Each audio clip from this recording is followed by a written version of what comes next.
Crimson. And this is Swan. And we'd love to know what you think of the stories. Even if it's bad. So leave us a comment. Or give us a thumbs up.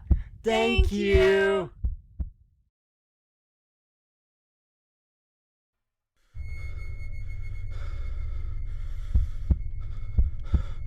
It lies in wait amidst your dreams, where nothing is ever how it seems. It is a portal to a terrifying world beyond the doorway to nightmare.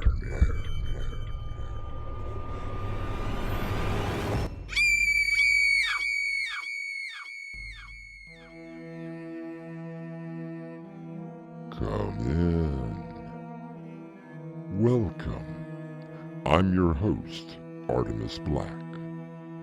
In the last half-century, the human race has made more technological advances than in any other time in history.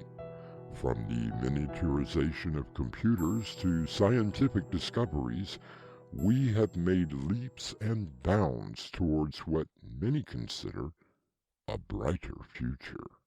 But it can't be that simple. It really is, Professor Stewart. You simply had two of the numbers transposed. It will take years before this could work. The computer matrix alone would be more than our current systems could handle. Sadly, it may never be used. What do you mean? I believe you know exactly what I mean. Our mystery drama, Second Chance, was written especially for Doorway to Nightmare by Winslow Swan and edited by Crimson McKenzie. Our stars include Winslow Swan, Crimson McKenzie, John Rossignol, and Mick Davis. I'll be back shortly with Act 1.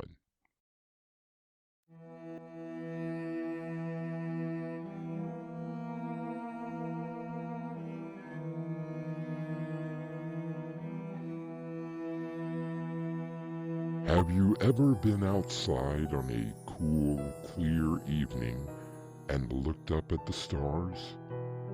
Did you ever wonder what lies beyond our small part of the universe? The question of intelligent life somewhere other than our own small and insignificant little planet has been pondered for generations. Is there an answer?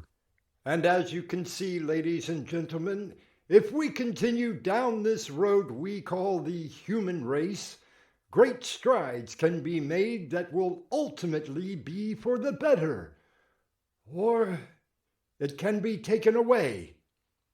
Please think about this lecture in the next few days and ponder upon the part you will play in the future. Professor Stewart? Yes? I'm Robert Hansen. I'm sorry. Have we met before? You must forgive an old man and his memory. Well, I certainly know you. I was in your class about 5 years ago. Young man, many people have taken my class. I wrote my thesis on the vibrational frequencies created by the human race. You said, and I quote, that it was a brilliant piece, but needed to be researched a little more. Well, it certainly sounds like something that I would say. What are you doing with yourself now? Did you go on to become a famous research scientist? Hardly. No, I work within the government as a consultant. Oh, what a shame. Yes, Mr. Hampson, I do recall you as a rather headstrong sort of person. I believe you once called my class Oz, and that I was the man behind the curtain. Oh, that you would remember. Do not be embarrassed, my young friend.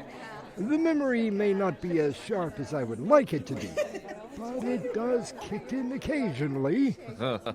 Well, I was invited to a conference next month, and I have to run a sort of class. I was wondering if you could give me any pointers, any advice. Yes, I can. Don't do it.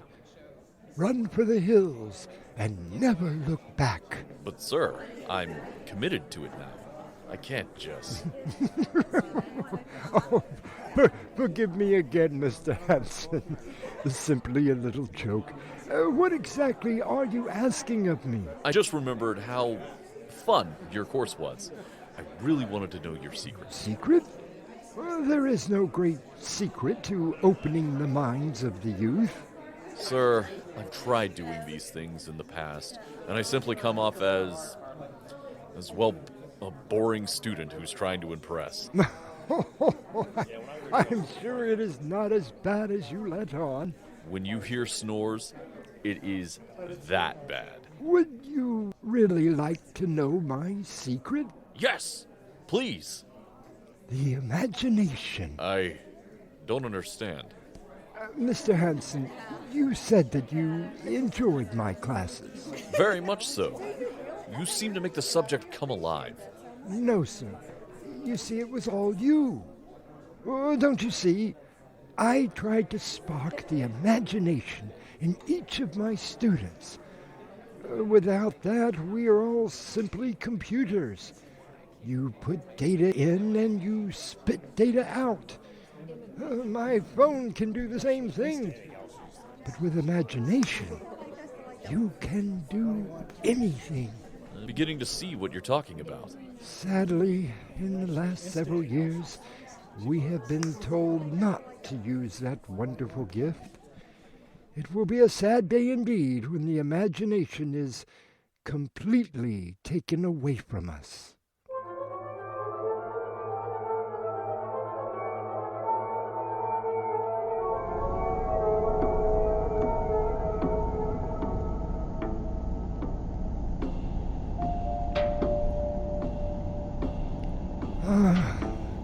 Such a beautiful night. I am incredibly lucky to live so far away from the city.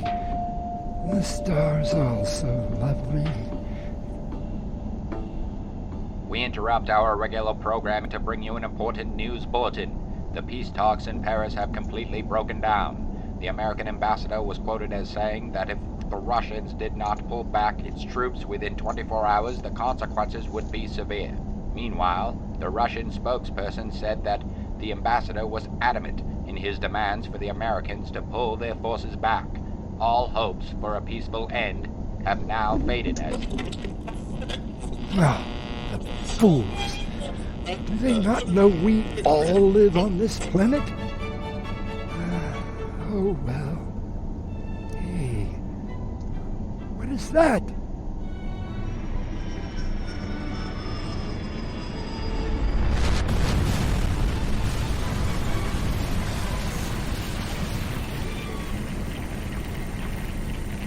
Oh, dear God!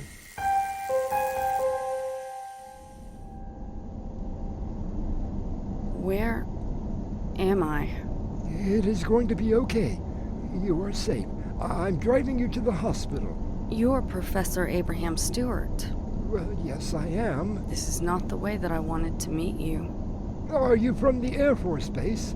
I saw your plane crash and was afraid there would be nothing left. What is the condition of the craft? Well, I fear that our government has just lost another $1 trillion, or whatever the cost of that thing was. No matter. It is of little consequence that it was destroyed. Please, can we now go to your domicile? No, I believe that you need medical attention. No, Professor. I am here to help you. And possibly everyone else.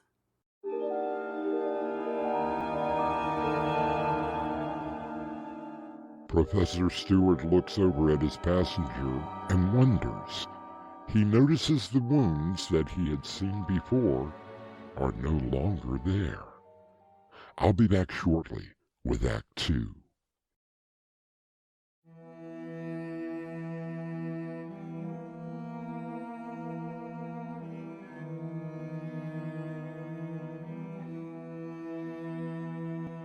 Jill Bolt Taylor once wrote, "I am always in quest of being open to what the universe will bring me." For Professor Stewart, it has brought him an unexpected visitor. You have a very nice home, Professor. It suits me. I have the opportunity to observe the skies without light pollution from the city. I see you're still working on that equation. And how do you know about my theory? Please do not be alarmed. Well, can I at least offer you something to drink? I'm afraid there is little time. Oh, yes, of course. How stupid of me. You would like to make a phone call back to the base. If I were able to make a phone call, it would be much farther than the base. I do not understand. Where are you from? In normal circumstances, I would not have come to you this way. But now I have no choice. I am from a galaxy that is millions of light years away. Oh, I see. And I suppose that the wreckage is what is left of your spaceship? That is correct. And just what is your name? In my language, it would be impossible for you to speak. You may simply call me the Keeper. Did Mr. Anson put you up to this? I do not understand. Oh, play a little joke on the old man standing behind the curtain, eh? Well, tell him that I almost fell for it. Change the factor of x to 13 and y to 27. What did you say? That is the problem that you are having with the equation. You simply have two of the numbers reversed. That would make it? Do you see it now, Professor? My God. There it is. But this equation, it would take years to figure out the matrix. Time. Such a fragile thing. And while it goes on, we never have enough of it. But we are always wanting more. So is this supposed to prove that you are from some distant planet? We have been coming to your small world for millions of years. At first to simply observe. Over time, we decided that it would be advantageous of us to help you along. To push us, so to speak. More like small nudges into the right direction. Oh, and how are we doing so far? There has been a faction of our society that wanted to advance your kind beyond what you were ready for. As in the last 50 years? We nudged before, and have on occasion, helped in ways that you would not understand. Chernobyl, for instance. Ah, yes. I remember reading about the strange object observed over the nuclear plant. We stopped what would have been a much greater disaster, which would have had consequences well beyond the scope of what citizens, wildlife, even in the depths of the oceans, are dealing with now. So, is this the beginning of your invasion? Our purpose is not to invade. We know that in the distant future, mankind will be making its way across the vastness of space. We were hoping that it would be in a friendly manner. But your kind has already done that. Why can't you just come down and introduce yourselves? We have. We made pacts with many of your leaders, which has only led your species to the atrocities of war, famine, and deceit, all on behalf of those same leaders. By giving to them, they took from you. Our efforts have only culminated in a better way to kill and destroy for their own profit. It is something that we will not allow to continue. So you have come to destroy us. No, Professor. You will annihilate yourselves. Abdul Kalam once said that we are not alone, that the whole universe is friendly to us and conspires only to give the best to those who dream and work. I'll be back shortly with Act 3.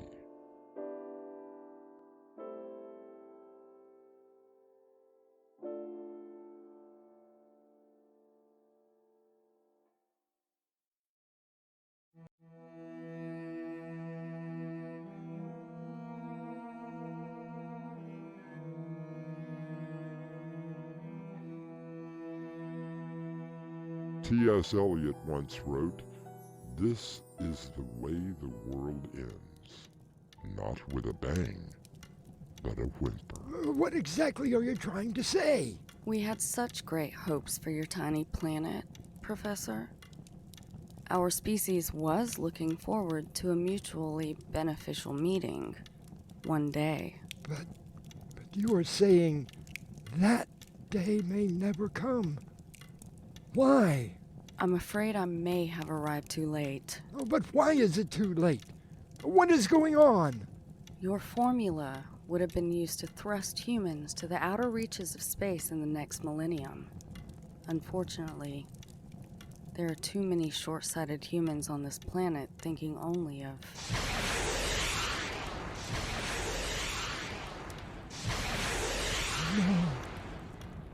No, they couldn't have. The fools! Special announcement. I repeat, this is a special announcement from the emergency broadcast system. All residents should take shelter immediately. All residents should take shelter immediately. The basement of your residence is the best. Best. Oh, Christ. It's happening. The bombs are coming. We are all going to...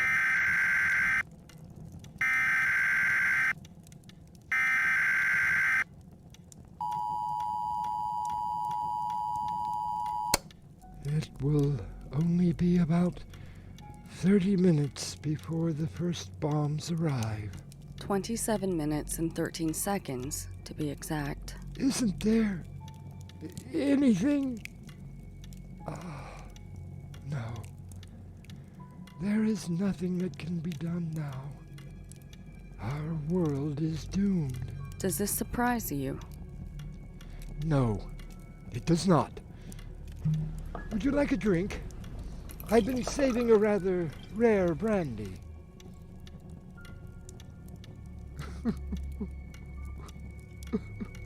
Why are you crying? I'm thinking of all of the newly born and the unborn. No, it is so stupid. What could they have been thinking? No! That's not the problem.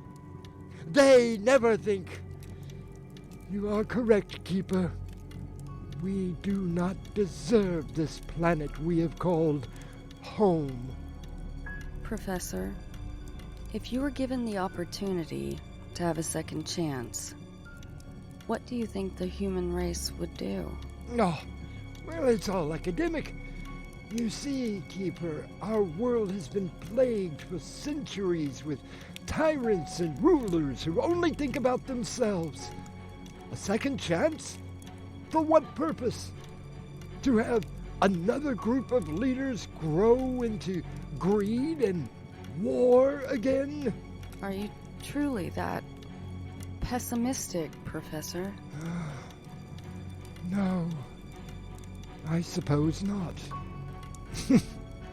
If by some divine intervention the inevitable did not happen, I would hope that the world would learn its lesson.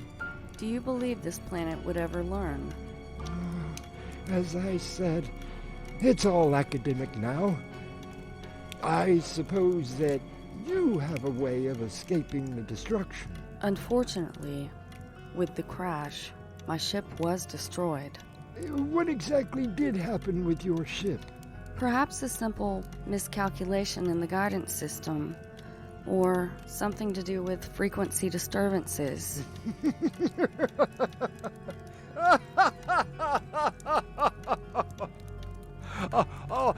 I'm sorry. I don't mean to laugh.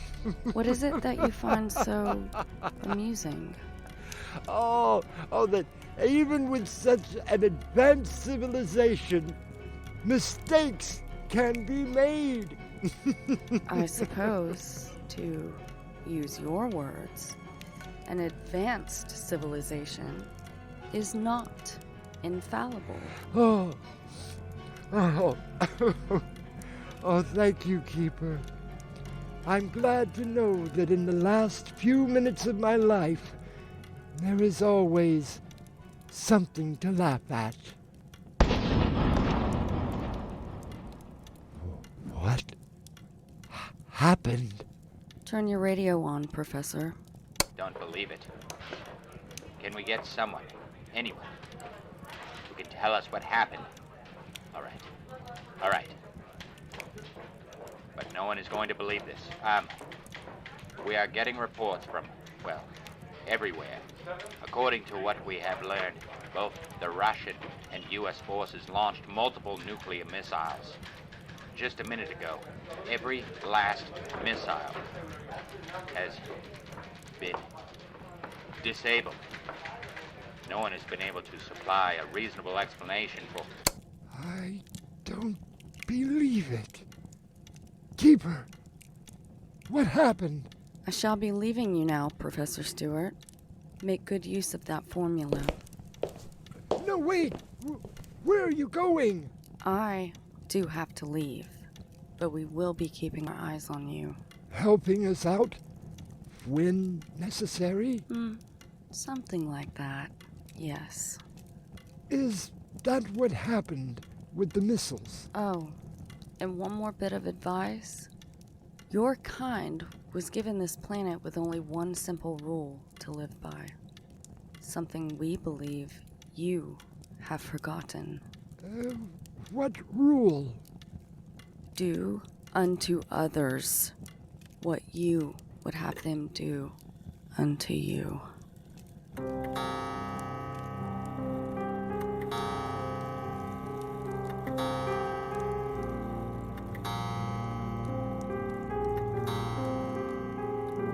A rather few simple words with such a powerful meaning. And yet, have we forgotten the power that they hold? You don't forget to return with me for a few final words.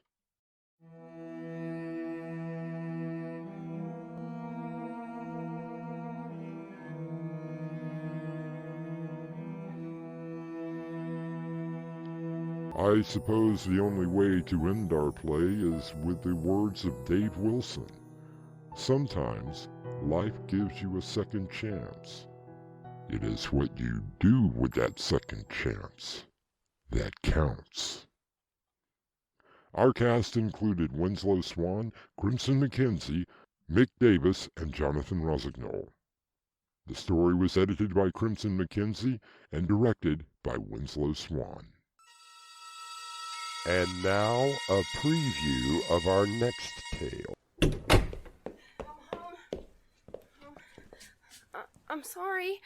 I didn't mean to be so late. Oh, it's okay. It's perfectly fine, you stupid little dumb piece of... Please don't do this. I couldn't help the traffic. Oh, don't let him hurt me anymore.